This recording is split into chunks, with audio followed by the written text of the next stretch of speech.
Olha, hoje é um dia importante na comissão especial que analisa a reforma da Previdência, a previsão de apresentação do relatório sobre o parecer da reforma. Está conosco, gentilmente nos atendendo mais uma vez aqui no nosso Jornal da Manhã, o presidente da comissão especial da reforma da Previdência, deputado Marcelo Ramos, do PL do Amazonas. Tudo bem, deputado? Bom dia, obrigado por nos atender mais uma vez. Tudo bem, bom dia a todos que acompanham a Jovem Pan, e para mim é sempre uma alegria poder esclarecer um tema que é tão importante para o Brasil e para o povo brasileiro.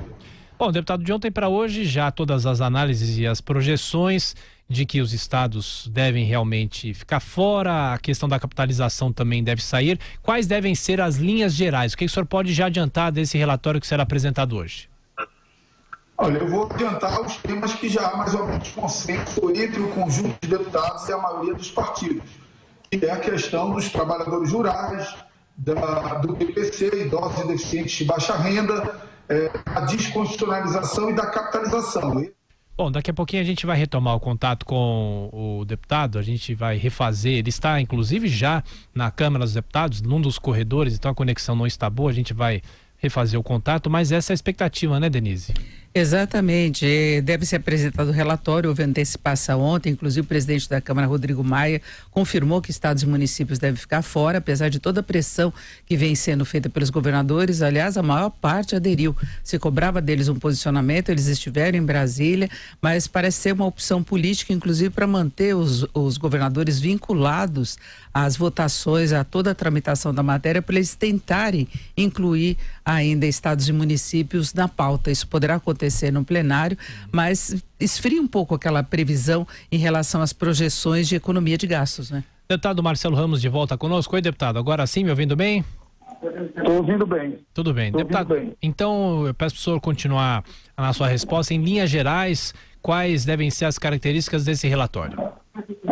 Olha, em linhas gerais, é o que já foi manifestado não pelo relator, mas pelo conjunto de partidos que simbolizam a maioria, que é a questão da retirada de trabalhadores rurais, de idosos e deficientes de baixa renda, que é o BPC, e já há um consenso maior na questão da desconstitucionalização e capitalização. Eu penso que esses itens são os itens que já há uma maioria em torno da retirada, e os demais vamos esperar o relatório do relator. Deputada Denise, quem está falando, bom dia. Tudo bem, Denise? Bom dia. Deputado, e o senhor vê condições de os governadores que aderiram a essa proposta ainda conseguirem dos parlamentares a inclusão de estados e municípios mais à frente, porque eles estão fora mesmo agora do relatório, né? Pelo que eu entendi, eles estarão fora do relatório, mas serão objeto de destaque de votação em separado no plenário. Então, a possibilidade de voltar existe, mas depende da capacidade de articulação daqui em diante. Agora, a opção pela exclusão veio do quê? De pressões de líderes partidários? Qual foi a grande justificativa para isso? Olha, eu acho que pressões de líderes partidários que não concordam, diminuir a unidade em torno do projeto, a presença de estados e municípios, e além do mais, os governadores, no primeiro momento, adotaram uma postura de tentar enquadrar e constranger a Câmara dos Deputados, e óbvio que isso gerou uma resistência. Hoje há uma atitude mais colaborativa por parte deles, e vamos ver se essa atitude mais colaborativa com o parlamento pode fazer com que no plenário os estados e municípios sejam incluídos. Deputado Marcelo Ramos, a pergunta agora que chega aí de Brasília mesmo, de Josias de Souza. Josias. Deputado, o senhor participou no início da semana de uma reunião com os governadores. O que os governadores queriam, o que eles pediram, o relator está atendendo. Pelo que se sabe, 25, pelo menos, governadores estavam dizendo que apoiam esse projeto da reforma da Previdência. No entanto, os estados e os municípios foram excluídos.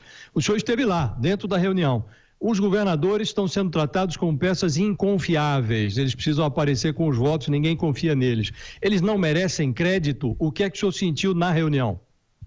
Não, eu fiquei pouco na reunião, porque tinha um projeto meu em votação na Câmara e Senado e eu tive que sair para ir acompanhar a votação desse projeto. Mas pelo que eu entendo, os governadores merecem sim a confiança. Agora, você tem 25 governadores que supostamente assinariam uma nota favorável, mas o que existe de real é uma boa parte de governadores, notadamente uma maioria dos governadores do Nordeste, que assinaram uma nota contra.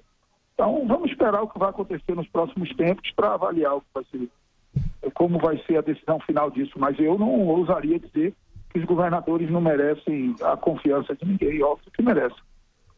Denise.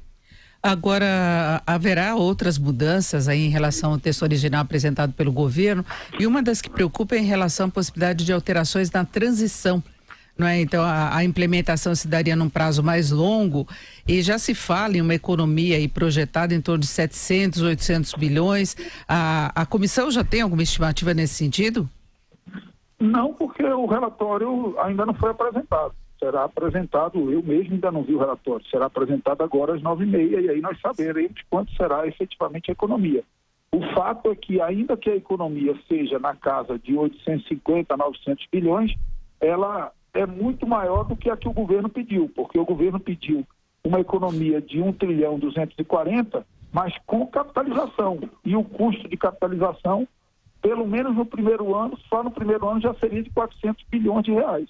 Então, o governo, pelo que me parece, vai receber uma economia maior do que pediu, já que não terá a dívida do custo de transição da capitalização. Deputado, pergunta de Augusto Nunes. Augusto. Bom dia, deputado. Bom dia, Augusto.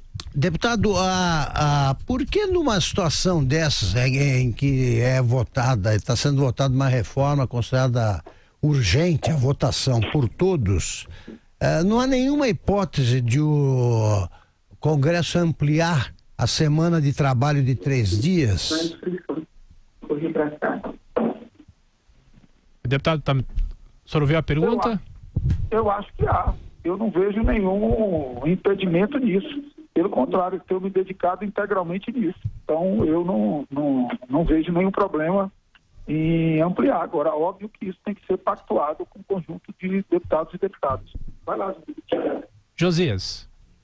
Deputado, há uma grande preocupação com o calendário da votação dessa reforma, né? A perspectiva era de que a Câmara aprovasse na comissão e no plenário ainda no primeiro semestre, para que o Senado se debruçasse sobre a matéria no segundo semestre e aprovasse ali até setembro. O senhor tem o controle ali na comissão, mas o senhor acha que será possível votar no primeiro semestre também no plenário da Câmara?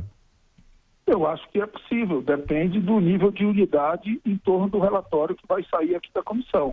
Quanto maior o apoiamento ao relatório apresentado pelo deputado Samuel Moreira, mais ágil será a tramitação, porque não dá para precisar uma data, já que nós não sabemos quantos estarão inscritos para os debates, que é regimental, e também não sabemos quantos destaques terá a proposta. Mas, obviamente, o nosso esforço desde o início tem sido de manter o calendário, e até aqui ele tem sido mantido sem um dia sequer de atraso.